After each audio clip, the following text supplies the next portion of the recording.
Jean, chapitre 11. Il y avait un homme malade, Lazare, de Béthanie, village de Marie et de Marthe, sa sœur. C'était cette Marie qui oignit de parfum le Seigneur et qui lui essuya les pieds avec ses cheveux, et c'était son frère Lazare qui était malade. Les sœurs envoyèrent dire à Jésus, « Seigneur, voici celui que tu aimes est malade. » Après avoir entendu cela, Jésus dit, « Cette maladie n'est point à la mort, mais elle est pour la gloire de Dieu, afin que le Fils de Dieu soit glorifié par elle. » Or Jésus aimait Marthe, et sa sœur, et Lazare. Lors donc qu'il eut appris que Lazare était malade, il resta 2 jours encore dans le lieu où il était, et il dit ensuite aux disciples, « Retournons en Judée. » Les disciples lui dirent, « Rabbi, les Juifs tout récemment cherchaient à te lapider, et tu retournes en Judée. » Jésus répondit, « N'y a-t-il pas 12 heures au jour? Si quelqu'un marche pendant le jour, il ne bronche point, parce qu'il voit la lumière de ce monde. Mais si quelqu'un marche pendant la nuit, il bronche, parce que la lumière n'est pas en lui. » Après ces paroles, il leur dit, « Lazare, notre ami, dort, mais je vais le réveiller. » Les disciples lui dirent, « Seigneur, s'il dort, il sera guéri. » Jésus avait parlé de sa mort, mais ils crurent qu'il parlait de l'assoupissement du sommeil. Alors Jésus leur dit ouvertement, « Lazare est mort. Et à cause de vous, afin que vous croyiez, je me réjouis de ce que je n'étais pas là. Mais allons vers lui. » Sur quoi Thomas, appelé Didyme, dit aux autres disciples, « Allons aussi, afin de mourir avec lui. » Jésus, étant arrivé là, trouva que Lazare était déjà depuis 4 jours dans le sépulcre. Et, comme Béthanie était près de Jérusalem, à 15 stades environ, beaucoup de Juifs étaient venus vers Marthe et Marie pour les consoler de la mort de leur frère. Lorsque Marthe apprit que Jésus arrivait, elle alla au-devant de lui, tandis que Marie se tenait assise à la maison. Marthe dit à Jésus, « Seigneur, si tu eusses été ici, mon frère ne serait pas mort.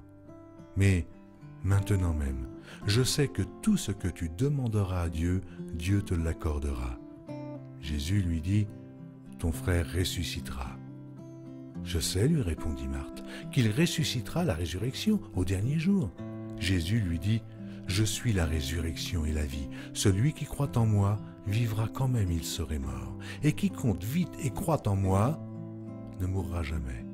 Crois-tu cela ?» Elle lui dit, « Oui, Seigneur, je le crois. Je crois que tu es le Christ, le Fils de Dieu qui devait venir dans le monde. » Ayant ainsi parlé, elle s'en alla. Puis elle appela secrètement Marie, sa sœur, et lui dit, « Le Maître est ici, et il te demande. » Dès que Marie eut entendu, elle se leva promptement et alla vers lui, car Jésus n'était pas encore entré dans le village, mais il était dans le lieu où Marthe l'avait rencontré. Les Juifs qui étaient avec Marie dans la maison et qui la consolaient, l'ayant vue se lever promptement et sortir, la suivirent, disant, « Elle va au sépulcre pour y pleurer. » Lorsque Marie fut arrivée, là où était Jésus et qu'elle le vit, elle tomba à ses pieds et lui dit, « Seigneur, si tu eusses été ici, mon frère ne serait pas mort. » Jésus, la voyant pleurer, elle et les Juifs qui étaient venus avec elle, frémit en son esprit et fut tout ému. Et il dit, « Où l'avez-vous mis ?» Seigneur, lui répondirent-ils, « Viens et vois. » Jésus pleura. Sur quoi les Juifs dirent, « Voyez comme il l'aimait. » Et quelques-uns d'entre eux dirent, « Lui qui a ouvert les yeux de l'aveugle, ne pouvait-il pas faire aussi que cet homme ne mourût point ?» Jésus, frémissant de nouveau en lui-même, se rendit au sépulcre. C'était une grotte, et une pierre était placée devant.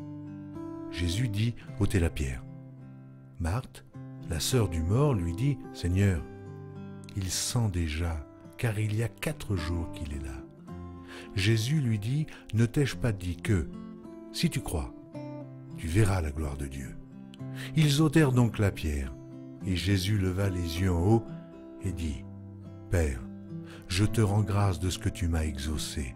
Pour moi, je savais que tu m'exauces toujours, mais j'ai parlé à cause de la foule qui m'entoure, afin qu'ils croient que c'est toi qui m'as envoyé. » Ayant dit cela, il cria d'une voix forte, « Lazare, sors !»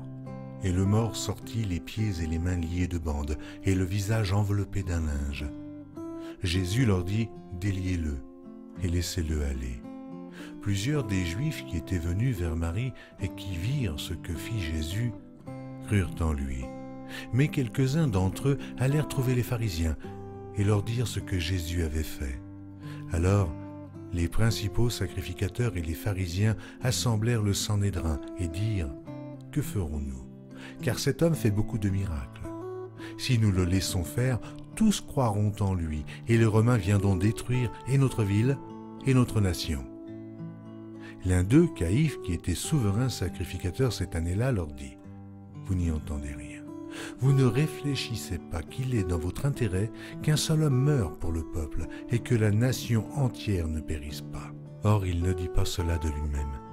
Mais étant souverain sacrificateur cette année-là, il prophétisa que Jésus devait mourir pour la nation. Et ce n'était pas pour la nation seulement. C'était aussi afin de réunir en un seul corps les enfants de Dieu dispersés. Dès ce jour, ils résolurent de le faire mourir.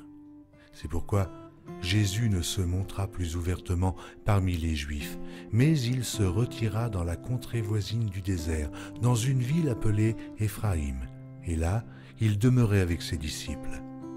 La Pâque des Juifs était proche, et beaucoup de gens du pays montèrent à Jérusalem avant la Pâque pour se purifier.